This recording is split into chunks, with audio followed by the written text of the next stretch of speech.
آگ کے شعلے آسمان کو جا رہے ہیں، ابراہیم کو کیسے ڈالیں؟ تو کوئی قریب بھی جاتے تو جلتے تھے، تو ابراہیم سے کہنے لگے تو چلا جا۔ اس نے کہا میں کیوں جاواں، میں تسی آپ لے جاؤ۔ تو آخنا یہ انہوں لے جا بھی ہے تو آپ بھی مرنے ہیں، ان کی کریے۔ شیطان آیا، اس نے ایک ان کو غلیل بنا کے دی، کیس میں ڈال کے پھینکو، اس میں سے نکلے اور اڑے۔ ادھر جبریل آ گیا، ادھر پانی کا فرشتہ آ گیا۔ اللہ کا حاجتن ابراہیم کوئی ہماری ضرورت، اما الیکم فلا اما الی اللہ فنا، تم بھی میری طرح مخلوق ہو، مجھے تمہاری حاجت، تمہاری کوئی ضرورت نہیں، ہاں میں اللہ کا محتاج ہوں، وہ میری ضرورت ہے۔ جبریل میکائیل تم کیا میری کر سکو گے، میں اللہ کے سامنے ہوں، مجھے دیکھ رہا ہے، وہ جلانا چاہتا تو میں جل جاؤں گا، بچانا چاہتا ہے تو اسے بچانے کے لیے تیری اور میکائیل کی ضرورت کوئی نہیں ہے۔ یا آگ کے اوپر پہنچے ہیں تو اوپر سے حکم ہے، یا نار کونی بردار، اے آگ ٹھنڈی ہو جا۔ وہ اتنی ٹھنڈی ہوئی کہ ابراہیم کانپنے لگے۔ پھر دوسرا حکم ہے، وسلاما، سلامتی سے ٹھنڈی ہو، اتنی ٹھنڈی نہ ہو کہ سردی لگنے لگ جائے۔ آگ کے ڈھیر پہ موت کا ارادہ نہیں ہے، کس نے بچایا؟ ہم نے اپنی زندگی اور موت ان بادشاہوں کے حوالے سمجھی ہوئی ہے، یہ ہمیں مار دیں گے، یہ ہمیں قتل کر دیں گے، یہ ہمارے ساتھ یہ کر دیں گے۔ یہ مچھر کو بھی نہیں مار سکتے۔ اللہ ہے، اللہ یحیی، کہ وہ زندگی کا ارادہ کرتا ہے، پوری دنیا مل کے مارنا چاہے، اللہ کی قسم نہیں مار سکتے۔ فرعون نے کتنے بچے قتل کیے موسیٰ کو مارنے کے لیے، اللہ نے موسیٰ علیہ السلام کو اس کی گود میں پالا، 30 سال تک ان کی گود میں پالا۔ آگ کے ڈھیر پر گرے، جبریل آئے، جنت سے کرتا لائے اور چونکہ ان کو ننگا پھینکا گیا تھا، تو سب سے پہلے اللہ کے نام پر جنہیں ننگا کیا گیا وہ ابراہیم ہیں۔ تو آپ نے فرمایا قیامت کے دن سب لوگ ننگے اٹھیں گے، نبی بھی، ولی بھی، صحابہ بھی، عورتیں بھی، مرد بھی۔ اول من یکسا ابراہیم، سب سے پہلے جسے کپڑے پہنائے جائیں گے ابراہیم علیہ السلام ہوں گے، جو کہ وہ سب سے پہلے ننگے کیے گئے۔ ثم انا، پھر مجھے کپڑے پہنائے جائیں گے، پھر انبیاء کو پہنائے جائیں گے، پھر پتہ ہے کون ہے؟ کب پھر مؤذنین کو کپڑے پہنائے جائیں۔ یہ ہمارے مؤذن جو تھوڑے تھوڑے پیسوں پہ تم چودھریوں کی ڈانٹ بھی کھاتے ہیں اور اذانیں بھی دیتے ہیں، قیامت کے دن دیکھنا کہ اللہ ان کو کیسے کپڑے پہنائے گا۔ میں اور تم ننگے کھڑے ہوں گے اور یہ اذان دینے والے کپڑوں میں ہوں گے، ان کا سردار آگے بلال حبشی ہوگا۔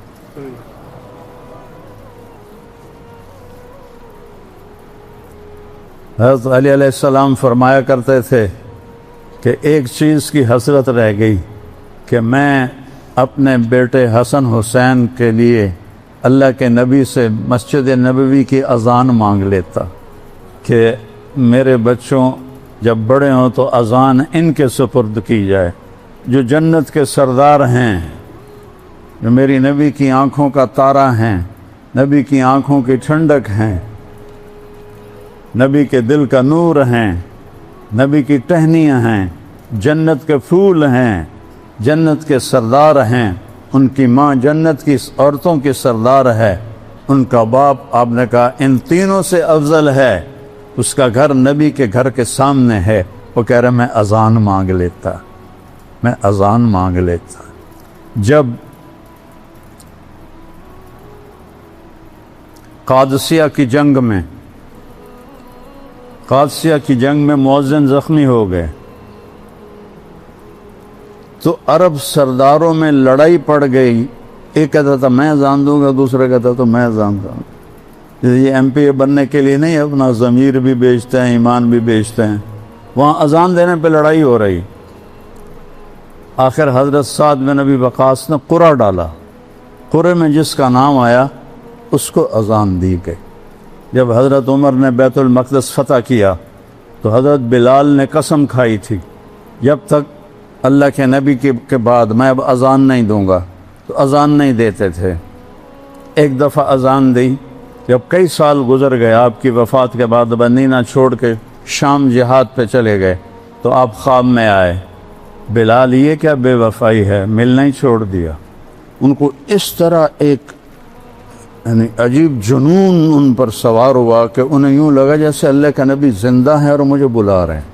پورا 21 دن کا سفر ایک ہفتے میں طے کیا، دن رات اونٹنی کو بھگایا، اور اسی تصور میں کہ اللہ کے نبی زندہ ہیں اور مجھے بلا رہے ہیں. مجنونانہ کیفیت طاری ہو گئی، اور مدینے میں داخل ہوتے کہنے لگے یا رسول اللہ میں آ گیا، یا رسول اللہ میں آ گیا. جب آپ کی قبر کو دیکھا تو ایک دم گر پڑے وہاں کہ یا رسول اللہ میں تو آ گیا ہوں، آپ کہاں ہیں؟ میں تو آ گیا، آپ کہاں ہیں؟ نماز کا وقت ہو گیا. سب کو پتہ تھا اذان نہیں دیتے، تو صحابہ نے امام حسن اور امام حسین علیہ السلام سے، چھوٹے بچے تھے، کہ آپ ان سے درخواست کریں کہ آج یہ اذان دے دیں. ویسے تو یہ کسی کی نہیں مانے. تو یہ دونوں بچے آئے، کہا یا عم، اے چچا، جیسے آپ ہمارے نانا کے لیے اذان دیتے تھے آج ہمارے لیے اذان دے. ابو بلال رضی اللہ پھوٹ پھوٹ کے رو پڑے، کہنے لگے بیٹو میں نے قسم کھائی تھی کہ میں اذان نہیں دوں گا، لیکن تمہاری خاطر میں قسم توڑوں گا، اس کا کفارہ دوں گا. اور اس انصاری عورت کے گھر کی چھت پر چڑھے جہاں چڑھ کے وہ اذان دیتے تھے. صرف اللہ اکبر کہا تھا تو پورے مدینے میں نوحہ مچ گیا، کوہرام مچ گیا. عورتیں بھی روتی ہوئی گھروں سے باہر نکل آئیں. پورا مدینہ وہ آہ و فغان اور چیخ و پکار کی آوازوں میں تھا، اور بلال کہ اللہ اکبر گونج رہی تھی. سارے مدینے کے گلیوں کو آنسوؤں سے بھر دیا بلال کی اذان میں. ہاں، قیامت کے دن میرے نبی نے فرمایا میں میدان محشر میں چلوں گا، میں براق پہ ہوں گا، اور بلال میرے آگے سرخ اونٹنی پہ ہوگا. جب میدان محشر میں پہنچیں گے تو اللہ بلال سے کہے گا اذان دے، تو وہ اونٹنی پہ کھڑے ہو کے اذان دیں گے. اس دن سن لینا سب اذان بلالی سن لینا. جب بیت المقدس فتح ہوا اور پہلی نماز وہاں پڑھی جانے لگی تو 36,000 کا لشکر تھا. حضرت عمر وہاں کے پادریوں نے کہا تھا اپنے خلیفہ کو بھیج دو، ہماری کتابوں میں لکھا اس کا حلیہ، وہ ہوا تو چابیاں پکڑا دیں گے، ورنہ خون کا آخری قطرہ بہائیں گے تم سے لڑنے کے لیے. تو حضرت عمر کو بلایا گیا، تشریف لائے، اور قلعے کی دیوار کے سامنے کھڑے ہوئے. پادریوں نے اپنی کتاب کھولی اور ایسے دیکھا کہاں یہ وہی ہے، اور آئے، دروازہ کھولا، چابیاں دے دی.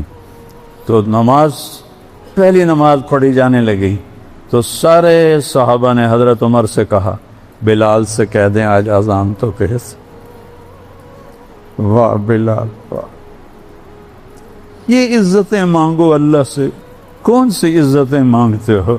سامنے تمہیں ایسے سلیوٹ مارتے ہیں، پیچھے تمہیں گالیاں دیتے. کبھی حرام کے راستے پر بھی کسی نے عزت پائی؟ کبھی اللہ سے جنگ کر کے بھی کسی نے عزت پائی، سکون پائے؟